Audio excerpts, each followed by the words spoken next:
Apex Transit Solutions, an asset-based full-service transportation and logistics company that specializes in truckload, dedicated transportation, brokerage, and supply chain solutions, currently has 82 drivers to its 90 trucks. Everyone in the trucking industry knows how difficult it is to recruit and retain quality drivers. That's just one of the reasons the Charlotte-based carrier expanded its candidate pool by implementing a formal second chance hiring committee that reviews applications from individuals with criminal backgrounds and those who are participating in the Federal Motor Carrier Safety Administration's Substance Abuse Professional Program. Today, we're chatting with Apex CEO Marina Ivanov about how her heart for the community has benefited her company. Welcome to CCJ Innovators. I'm CCJ's tech editor, Angel Coker-Jones. In this series, we profile carriers and fleets that have found innovative ways to overcome trucking's challenges. Go ahead and subscribe, and let's get started. So Marina has implemented a second chance hiring committee at Apex. Tell us what it is and how it works.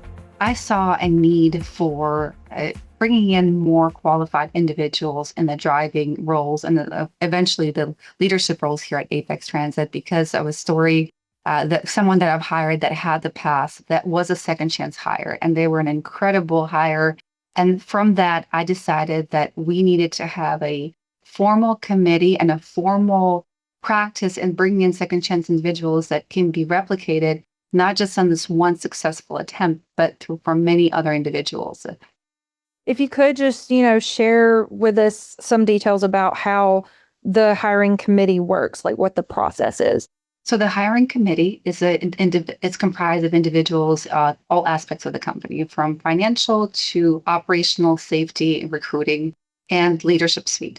So we will get together on our weekly meetings and bring up any second chance individuals that have been vetted before, not just from a applications process, but through also an in-person and a phone video interview with reference checks. So if those individuals have all passed that more stringent vetting than we would have normally taken from a typical application process, then they're brought up to the committee for the second chance committee during our regularly scheduled business meetings. At this time, there's 2 individuals who have already in safety and recruiting have gotten their approval.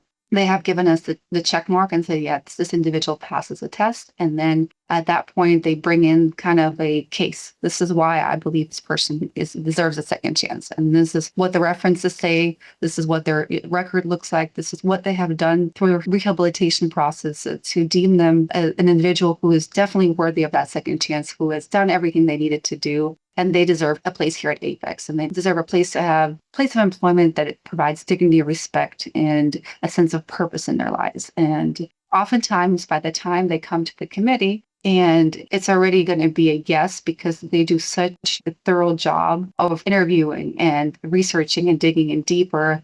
So the committee at that time looks at all the findings and has an opportunity to ask more questions and say, yes, but I want to know more about this. What is the record is on that? What are the referrals saying on this type of situation? So then we can go in a little bit deeper, or we can say, of course, this makes sense. Let's go ahead and approve this candidate. And it's typically they're approved on the spot at that time. Or if we feel like the individuals hiring will bring a candidate that will say, I'm not really sure about this one. I really need more eyes on it. At that point, we will actually do another in-person interview with the committee if we do feel like that there is a kind of like, I'm not getting 100% yes. And usually those are the ones that don't go through because there's a gut feeling when it comes to hiring, right? Like when you bring them in and you know that this is the right one, then they usually work out. Now, the challenge that everyone in this industry knows all too well is finding and keeping good drivers, which is, one of the reasons that you wanted to implement this committee. But can you talk about that and share with us the inspiration behind it? Because it was more than a solution to a company challenge. It was also a solution to a community challenge. I'd love to share that story about how I was able to be so passionate about this project now and why this is important for me to have this committee to do it the right way and to provide second chance employment opportunities for those who are doing everything right to try to rehabilitate and get back into society. So you're right. There is an aspect of the fact that drivers are very much in demand right now. We need good qualified drivers. But at the same time, we need to focus on the bigger problems that we can solve we are solving for the driver shortage issue. So we are looking at our previously incarcerated individuals or previous SAP drivers who have had, for one reason or another, a situation in life that we don't know what happened. It's one mistake, one judgment call, or it could have been many, but that's not our place to judge. It is, they have served their time, they have done their due diligence through whatever program they went through, and they're now back into society and they want to find employment that comes with dignity. There's a lot of times the previously incarcerated individuals or second chance hires will only find kind of those bottom of the barrel jobs. And that is what happened to this individual that I hired 10 years ago. So this driver came to us with a record and we do our background checks. I looked at it and I said, I don't think I can hire him. I just don't feel comfortable. And that's what happens when we only look at a paper, when we only look at what's written in the record. I never once talked to him. I never once heard his story, but I made a judgment call that I'm not going to hire him. And he did. Kudos to him. He kept calling and saying, hey, I love your trucks. I want to work for you.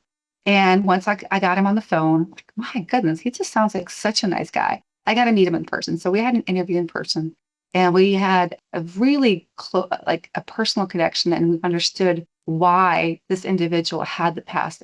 And everyone who has an ounce of compassion for a human being will understand their actions and be like, oh, that makes perfect sense. He went through a really difficult time. You made a wrong decision. You got to this place and now you've been trying to pay for it for a very long time, but you're not given a chance or an opportunity. So in that moment, even though I didn't have a second chance hiring committee, it was just me and my husband at the time. We were running almost 6 trucks. And we decided that we're going to take a second chance on this person and see how he does. And this was one of the best drivers I have ever hired. He was so loyal, committed, every time showed up, delivered, communicated. It was just like the dream diamond in the rough type of driver that you're always looking for. Cared about the equipment like it was his own and cared about the company like it was his own. He started to help out and training drivers unofficially just by being available to them. And eventually in 2019, I promoted him to a different role in driver recruiting, and amazing, excelled it, started working with us in the office. And then he also was promoted later on into a more management role where he sits with us on our management meetings, is part of the committee, and he helps determine the future of the company. But I would have never had this incredible employee who has given so much to the company, so much diversity, so much care, if I would have only read what was written on his record. And that was a big lesson for me, to not judge by someone's record or past. Just give people an opportunity. Of course, there are folks who could be, it's just not the right fit. But if we go through the right process and we hire it, we go through the committee, we go through a deep research, we interview, we check on references. Yes, it's a little extra work, but what you get back in terms of retention and in terms of loyalty, appreciation, is worth it for me. So you had this driver who came on board 10 years ago, and he's still with you now in a different role. And so, obviously that speaks to the benefits of having this type of committee. But can you go into more detail about the, tangible and intangible benefits that y'all have seen from implementing this? So the driver retention rate on the second chance hires is at 90, really high, 90%. We are keeping most of those drivers. And a lot of times, if it's not working out, it's usually because they went to start their own thing, which is always incredible. For me, I applaud those who want to start their own trucking company or buy their own truck. So my retention rate on the SAP drivers and second chance hires is the best out of the company. But it also helps because it's not a huge, honestly, it's not a big part of our driver hiring pool because it is such an intense process. And it takes, out of the 10, 15 that will apply, only 3 will come through. So it's harder it's not like those who apply who are actually qualified, only 3 will pass our test. And so it doesn't add as much to our overall retention rates. But it does help add into the intangible is what happens when the driver is happy, right? They're taking care of their equipment. They're a safe driver on the road. They show up and they represent the company well. That's that intangible, the drivers are grateful and appreciative of being here.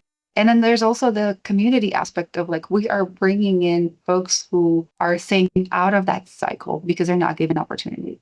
They're now working for employing somewhere that's dignified, that's actually very lucrative for them, that helps them get out of debt, helps them save up for a house. I love hearing stories of my drivers coming to me and telling me, thank you, Apex, I've lived with a friend and now I have my own place. It's just like the pride that they have in their work is so rewarding for me. And it's hard to put an ROI on that. But this is why what we do, right? Life is work.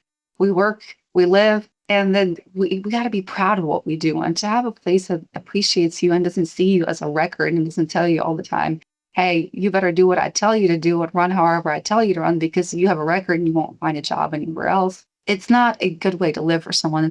It can lead them to that cycle of repeated behavior because they're not finding satisfaction and purpose in their work. So, Marina, do you have any advice or encouragement for companies that might want to implement this kind of committee? I would like to say this to any company that's looking to implement their own second chance committee or hiring policy like this. Please give it a shot. Those individuals are some of the best drivers that you will find because they are at that point when they pass the process, they truly have gone through the rehabilitation process and are eager and willing to work and give a great effort into what they do. So everyone deserves a second chance. No one's here to judge someone's actions based on just what's written them on a piece of paper. Take the time to really get the individuals who come and apply, and the rewards are going to be substantial, and you will see it benefit your company, your community, and even yourself, because you know that you're giving back in a way that is not easy. To go along with the status quo of like, oh, we don't hire this way, or just to have it like super boxed in hiring approach is an easy, safe way to go about running a company. It's brave to do something like this. And I ask for more individuals, more companies to do the brave thing, to be courageous, to go outside of that scope and find creative ways and solutions to help bring more of those individuals into these type of opportunities where they find purpose, and then helps the entire community. And at the end of the day, the entire country, because we are creating a workforce that is dignified and has restored their dignity. So that to me is so important. It's my mission. I'm going to continue preaching the good gospel of like, give people a chance, be empathetic and be compassionate to what they went through. You never know how that can impact their lives. That's it for this installment of CCJ Innovators. Check out ccjdigital.com for more trucking content from our editors. Don't forget to subscribe and hit the bell so you'll never miss a post from CCJ.